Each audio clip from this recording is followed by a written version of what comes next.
welcome to the LOGSTAT, the Army's premier podcast on all things sustainment, where we analyze new developments, discuss current trends, and forge the path ahead for the next generation of sustainment soldiers.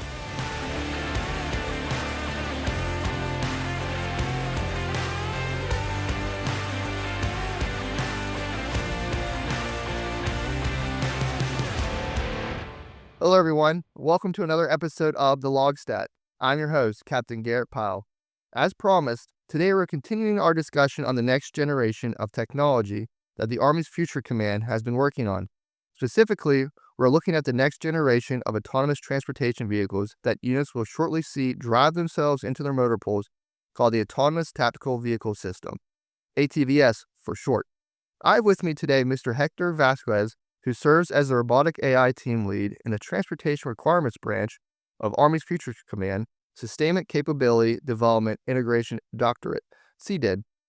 He enlisted in the Army in 1991 as a supply logistics warehouse specialist and rose to the rank of Sergeant First Class before being commissioned as a quartermaster officer in 2002. He's held a variety of positions in his 25 years of service, including 4 deployments, 3 to Afghanistan and 1 to Iraq, before retiring in 2015 with the rank of Major. He attended the Inter-American University in San Juan, Puerto Rico, and graduated from Phoenix University, Sacramento, California campus, where he earned a bachelor's degree in Science of Business Administration. Later, he attended Southern New Hampshire University online, earning a project management certificate. He is currently responsible for developing robotic AI requirements for all Army transportation systems, to include tactical wheeled vehicles, Army watercraft systems, and autonomous ground and aerial resupply systems. So happy to have you on the show today, sir. Welcome. Thank you very much, Captain Pyle. I'm extremely excited to be here today. It is a venture going forward for our future forces. Autonomy and technology and the AI community will have to be embraced one way or another. There are challenges that we'll talk about. There are goods that we'll talk about. However, this capability will enhance transportation, will increase throughput, will place the soldier survivability at a greater plateau, and allows the combatant commander to extend and maintain the up-tempo reach and fight in the future battles. Also, I am very excited to get into today's discussion to see how we're advancing and how warfare is changing. One thing I have to just throw at you, did you ever see yourself doing this stuff before? I have to be honest. I've read about it. Back in the day, there's always conversations that robots would be in our lifespan. So no, I never thought I would be working it, but I am extremely excited to be a part of it. I've been doing it for the past 5-6 years. In ATV-S, just as a part of it, has a history going back starting in 2014, but we won't go down that deep. But the capability right now that resides in competition, it's a good solution for the soldiers and the future battlefield and for the sustainers as a whole. So first thing is, 'cause a lot of our listeners be like, so what is this autonomous tactical vehicle system, ATV-S? They hear this and they're like, what are you even talking about? So ATV-S is an applique software capability. And I'll start off by saying that the first vehicle that will be used is the pelletized load system, which is the N1075A1, which will be converted to an A2, and I'll express here in a second how that happens. But it's a PLS, Okay. and the truck will remain a truck, but it will have an applique and software apparatus placed on it. In order for that software and apparatus to work, you require what's called a BWAS, which is a by-wire active safety system, which is what utilized in all POVs today: lane departure, braking in front of you, all these safety mechanisms that are in POVs. What that does, it comes with a hub into where this ATV-S kit is plugged, and with the software, it becomes autonomous. I would tell you that at this point, we have had the opportunity to see from one vehicle with soldiers and one without, to one with 2, and so on and so forth, and it has been tested up to 1 vehicle with soldiers and 4 vehicles without soldiers. So it is uncharted territory. It's a great moment and great time today to be a part of it, and it will continue to grow. So you're saying it's you're adding sensors onto the vehicle. So just put into it to help paint a picture.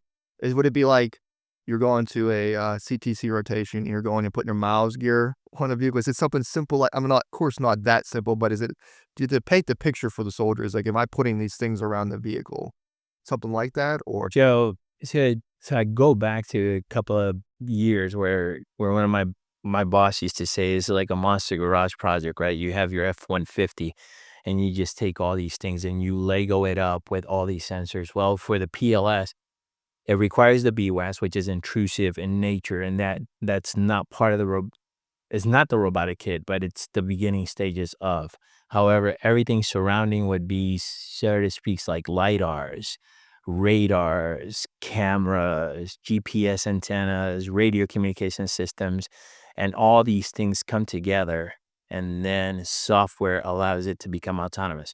I can actually tell you there are, I think we're on iteration number 5 of what this thing might look like moving forward, but the new vendors or the 2 vendors in competition right now that would probably be sometime fielded here in the future have taken the capability and from that monster garage picture, just ruggedize or not ruggedize completely, but ruggedize part of it and make it look seamless on a vehicle. So you see the PLS and you're going to see some things added to the PLS. okay? So this isn't like you're building a whole new truck. You're taking existing vehicles and just adding equipment onto, adding in a sense a modification. Correct. On, It's a modification. Absolutely. okay. Yeah. And the modification allows for teleop. I'll talk teleop real quick, is where a soldier will have a remote control inside the vehicle. And if a vehicle goes down, the March unit commander has the ability to pretty much with a remote remove that vehicle from either the hazard or use it moving forward to do a scan of an area and things of that nature. There's different types of employment of the capability. You have the pen stroke, which if you look at Google online, you can map out a route and ride your bicycle, right? Or Yeah. use that route. So they can literally ink stroke that on what's called a warfighter machine interface and execute the route. You can do waypoint. Waypoint is understanding what it is and going and marking plots on the map and allowing it to go following the March unit commander. You can have the March unit commander drive a route, and it's the first time, well, we record the route. And now that's recorded, it stays within the WMI and in the system. So there's a lot that goes into it, but it's fascinating because it allows us it allows the soldier to be flexible in how to employ and where to win the next fight. Okay. So you're saying, so when it's employed onto the battlefield, those are different ways that these vehicles can maneuver. So pretty much you're talking about like the lead follower. I mean, just if correct me if I'm wrong. Just so you're talking about the lead follower way, or if the other vehicle is out in it, as you said, draws and it draws the route. The next vehicle then can just follow that same route. Yeah. And what was the other? Or is there? So you have waypoint, which is pretty much dotting the map. Okay. So that's waypoint, and then it creates the route. Ink stroke is, the route, you just take a pen and just mark it, and it just follows that, and then the recorded route. Okay. Yeah. So I mean, it's fascinating. Okay. Awesome. So what capabilities does the ATV-S bring to the battlefield? So when you say capabilities, I look at it as at what does it do for not just the company commander, but the soldier, and then the combatant commander, right? He or she who's in charge of the battle space area. So one, it increases throughput. It allows the company commander to utilize his forces in an array of ways that never seen before, because prior organizations or prior deployments, you had to use everybody in the vehicle. So you needed a driver and a TC. Now you're moving some of those away from harm's way or being in that convoy. You can utilize some by placing them in the combat protected platforms, which are the gun trucks and things of that nature. You still require your recovery team, your medical, but what it allows the company commander to do is have a 24-hour cycle of operation, because he can utilize these trucks more with less personnel. So uh, we stayed focused on one driver, one TC. at this point, I know, or we all know that have been part of the testing community and assessment community, is that they don't have to be in that front vehicle at this point. It can be anywhere within that formation. So it allows for flexibility as to you can be the fifth vehicle and then the four in front of you don't have anyone in it. So, but they're following that route, that depicted route that has been established in the WMI. So, like I stated earlier, increase the throughput, soldier survivability, a more agile formation moving down the road. It's scalable, it's seamless, it's resilient, scalable sustainment, and the capability allows for maximum flexibility for the company commander in the battlefield area. Could you elaborate more on that? On this, what do you mean by scalable? So scalable is I can use it from, I don't need to use every single vehicle in that squad or in that formation. I can go from 1 to 9, 1 to 20, but allow the commander, he can use 1 to 3 for one formation, 1 to 4, 1 to 5 for others, and things of that nature, and still continue to utilize the capability without degradation to the folks. Yeah, Okay, yeah, and it's really like extends operational reach for those commanders, absolutely. so they can be able to, as you said, more realistic 24-hour operations because you're not worrying so much about a work rest cycle Correct. as much as we've had to in the past. So there's benefit there on um, continue to push forward supplies Yes. during that. Okay, what so I guess what are some like potential risks with this type of technology? So currently we're informing Army regulations, field manuals, ATPs in order for the community to understand what this capability brings to the future fight. Risk mitigating factors we've identified early. We've allowed commanders to see those so that way they know forward what they're getting. The potential challenge for the technology is the messaging, the ability of community and the population to accept the technology. For me, that is like the biggest challenge, aside from policy. So policy will dictate how this capability will be utilized. Let's say, for example, for Bragg, Mhm. a unit will deploy to the field. In in order to leave the motor pool, everybody expects, or everybody has this notion that the capability is just going to drive out to the field. What we've done in order to assist the community understanding some of the risk at this point is that no, soldiers will drive every single vehicle with the capability off to the field. Once the area is cordoned, then they can execute autonomous operations employability out in the field, because at this point we don't have the liberty or the maximum range to drive across the cantonment area as such. So we're trying to look forward, make it easier for the community as a whole to accept technology and give them the tools to get there earlier rather than face it and challenge it the entire way. If that makes sense. Okay. Is that just, I guess, because you're not authorized yet to drive on cantonment roads yet with that? Is that why? Or So they can be utilized in cantonment roads. However, at this point, you were required to block the road network and things. Yeah, because we're not there yet, and policy hasn't allowed it to take place yet. So, okay.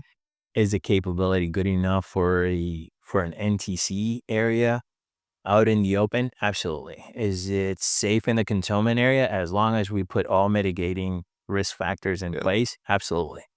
But I think the best thing to do is take it one step at a time, inform community, get policies in place, let the soldiers learn more, become more adaptive of the capability, and continue to run with it. Okay.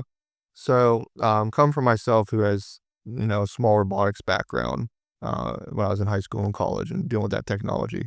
Um, Seeing how like, of course everything's advanced. It's a decade ago, so and that everything's advanced since then.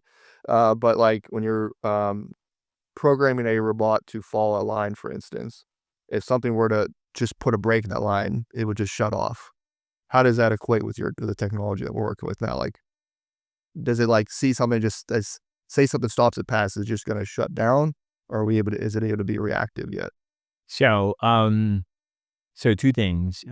We have what's called in the system an stop button, which if the March unit commander believes there would be a threat or something and he needs to immediately stop, he presses that button. The whole convoy slows down to a complete stop. We have that capability in there, allowing the convoy commander and the March unit commander to execute. When you talk in reference of having an obstacle on the road. Yeah. So say we placed an obstacle that wasn't there Yeah. before. So if there's a vehicle, let's just say, for example, a vehicle in the middle of the road. So we've gone into the capability and established what we call obstacle detection, obstacle avoidance. So many folks think, oh, well, that's just stopping and then somebody's going to get in and drive around. Now, the two vendors that we have right now competing actually can drive up. They sense left or right. They take the most suitable path and drive around the capability without problems. I know part of the obstacle detection, obstacle avoidance is to understand the risk of like a risk, water, things of that nature. So that's part of it as well. So, but yeah, it's in existence. Okay. Others challenge it to not be AI. I say it is AI because it is an algorithm that the machine itself or the ATV-S is slowing down for and making a decision to move around. Okay. So would it be more under the realms of machine learning than AI, or is it gonna be more? I think we're past the machine learning because the software and the capability would have to have reached the point of maturation where it is right now, where it gets to that point and then just goes around because it's making a decision on the spot. Okay. I guess so. So it's able to go around wherever the obstacle is. So, and I just kind of go back to say something happens with the program. Is someone able to just remotely take over and then be able to move it, or someone would have to get in the seat and drive it? If there was something, say something, I don't know, cable broke or back or whatever craziness could happen. So let's say the capability loses connectivity. We haven't seen it yet, but let's say it loses connectivity or something happens where it just loses its path from the convoy. The marching commander slows it down, checks it out. Literally the March unit commander is going to see in its warfighter machine interface, the WMI, that there's a fault. He will identify what the fault is. Then there's two things. He's either going to react to is like, hey, let's try to get this fixed, or hey, I need someone to get in the vehicle and drive it away, or get in the back of the formation and drive it because the truck is still a truck. Now, because if the robotic kit or software has a challenge and can't move forward, then the truck can still be driven. So just shut off the mechanical system of the robotic portion of it, and then just have soldiers driving the convoy. Okay, that kind of answers my next question. So these vehicles can still be manually driven. Absolutely, Okay. absolutely. We've not taken that capability, that asset from the unit. We're always going to have soldiers. So it would be in our best interest to remain with that, to keep that in the formation. Absolutely. Okay, I didn't know if this was like you go up to a PLS and there's like not even a seat there anymore. It's all technology. So that's coming So, because right now my team is working the medium modular equipment transport trailer, which we call MMAT, okay. and it's a flatbed.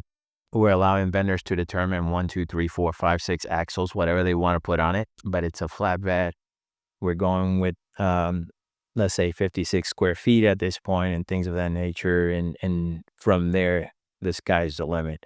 ATV-S, we'll try to bring ATV-S or ATV-S light to the MMET, and it will have, I think we're going away from ATV-S, but it will have power storage, power distribution, and power throughput. So you have all three.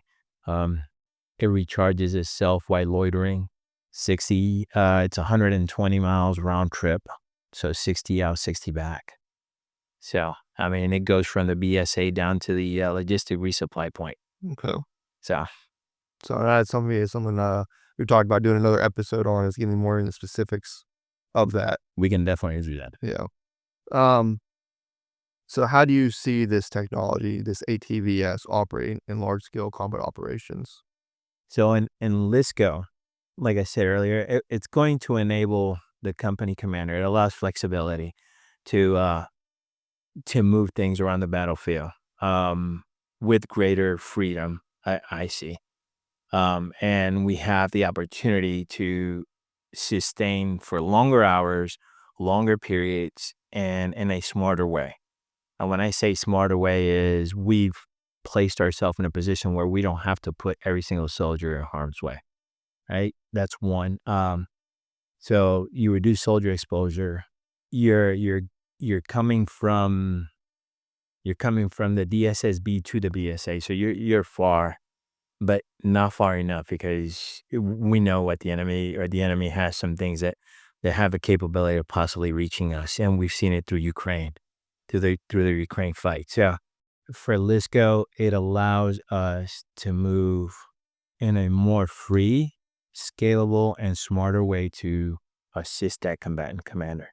And it's going to allow the combatant commander to not identify its position, its location, and the BSA and everybody will have the opportunity to be a maneuver formation as well, because they don't have to stay stagnant or establish a large supply system, a large pile of whatever way, maybe like a water point, fuel point, or things of that nature. No, we will have capability of moving around the battlefield at a smarter pace. Smaller footprint. Correct. Smaller footprint as well. That's a huge thing, especially in LISCO, is having that smaller footprint, because the days of a giant BSA are gone, because you are a huge target and you can't conceal that. You can't protect that, especially against a near peer adversary. Absolutely. And it's not feasible anymore. We just be more displaced, smaller footprints, getting into the base cluster concepts, where we could operate in a smaller footprint to be more overall lethal, because we can extend operational Right. reach. So I just think that's neat how this technology can bring that capability. Not having, so many people in harm's way. I look at it as, everything can be utilized as a tool, such as used properly. Absolutely. How you can use it to your advantage. Everything can be found. Every new piece of technology can have its benefit. It's always going to have pros and cons, but you got to be able to find out how it can be utilized as a tool to increase the lethality on the battlefield, and especially survivability for the soldier. And going back to what you just said is, or adding on to it is, I've heard the comments of rolling BSAs. So will a BSA establish itself in an area, or will that BSA remain mobile throughout its entirety? So it's something that autonomy will allow it to happen because they don't require the established footprint to support and sustain the future. Hmm. Yeah.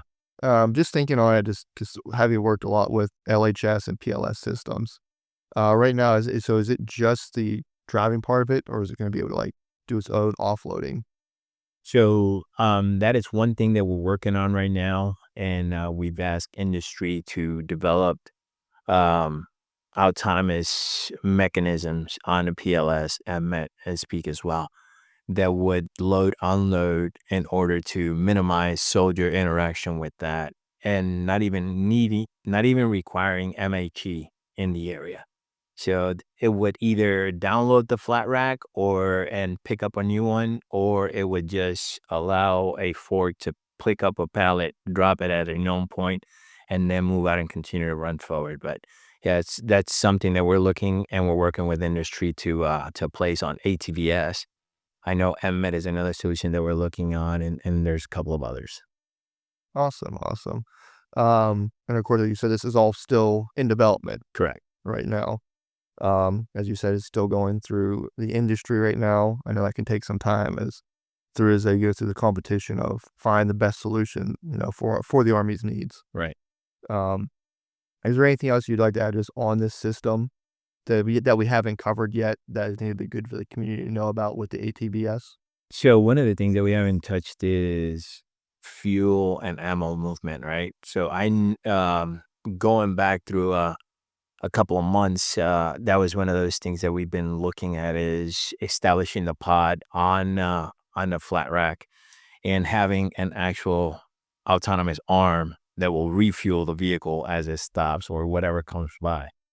So that's something that's in the works as well. It's something that there are some vendors that have been working this. So that's something that's being introduced into the picture. And I think for ammo, it's just the ability to drive somewhere, drop it, and not have to stick around and then just depart the area. So that's benefits for everybody. Okay. Awesome. It's good to see. I always want to see, what, because sometimes we miss stuff. It's good to see how you're factoring in fuel and ammo planning.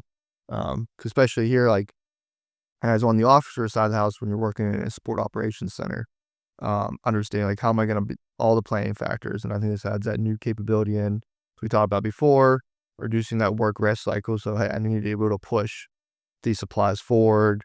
Going through at the career course, we're always, teaching the students on, hey, this you have your sync mat. You need to plan out when these supplies are going forward. Hey, you need to do a supply every 20, at least once 24 hours or whatever it may be. Correct. And this just adds that unique capability into the force and what um, people need to be aware of when they're doing these planning factors, when they're going through their estimate tools Correct. on how to get this stuff pushed forward. I mean, this has been awesome. Anything like what advice would you have for the sustainment community? It doesn't have to just be on ATV-S, but coming from your long background of working logistics and now into the robotics side of the house. I don't think as advice, but as a whole, the sustainment community understands that this is a long road, and we've been on this road for a while, and it's finally coming to fruition. So as a whole, work as a team and work with each other in order to get this across the finish line. Because I see I see company commanders back from the day that are still in, and they're like, I can't believe it that I'm literally seeing vehicles without no one in it following another vehicle. I said, yeah, we talked about this in the prior times. Now we're seeing it. And in the future is for those that are in it now understand how valuable it is for them and how great it's going to be for them in the future. Awesome. And now this has been an awesome conversation. Really enjoyed being able to sit down with you, get a better understanding of the ATVS system. But if anyone would like to have any follow up questions or be able to reach out to you, where's a good place for people to be able to find you? They can email me at hector.m.vasquez.civ, at army.mil, or they can look me up on Teams. It's government Teams as well. And I don't have that phone number, but in the next one, I'll probably have it and issue it out. Okay. Awesome. Yeah. Just so if anybody has any follow up questions, they can be able to reach out to you and get some more direct information. Absolutely. Awesome. Of course, want to, thank you for coming in today, sir. Taking that time to provide us a good detailed overview of the ATVS to our listeners. New technologies are always going to bring new capabilities and challenges to the battlefield. I'm interested to see how we continue to employ autonomous equipment. I know we have many more conversations in the future with such technology. I would open it up, not just to stay on the ATVS, but we have medium mobile equipment transport trailer, and we actually have joint tactical autonomous aerial resupply system. It's called JTARS. So the team has three capabilities that we're working. So we literally have two grounds, one air. Um, Two of those stay in the front or at the EAB, edge of the battle space, which is MMET and JTARS, and then ATVS,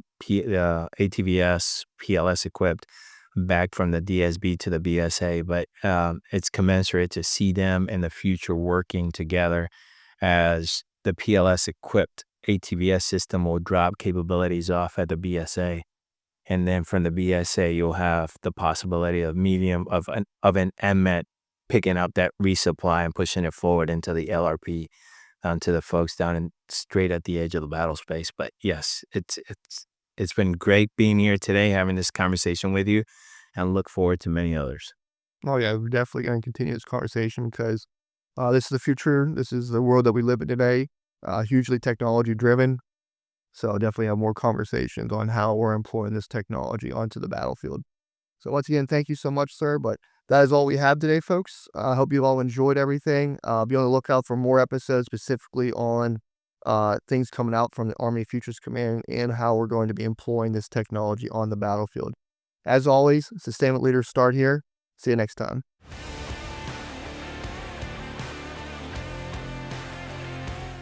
Thank you for listening to another episode of the LOGSTAT. We hope you enjoyed today's conversation. Please share this episode across your formation and leave us a review. If you have a topic you'd like here discussed, then please reach out to us at armysustainment@army.mil or directly to me on Global at garett.h.pyle. Follow us on Facebook, X, and LinkedIn at Army Sustainment. We'll see you next time. Sustainment leaders, start here.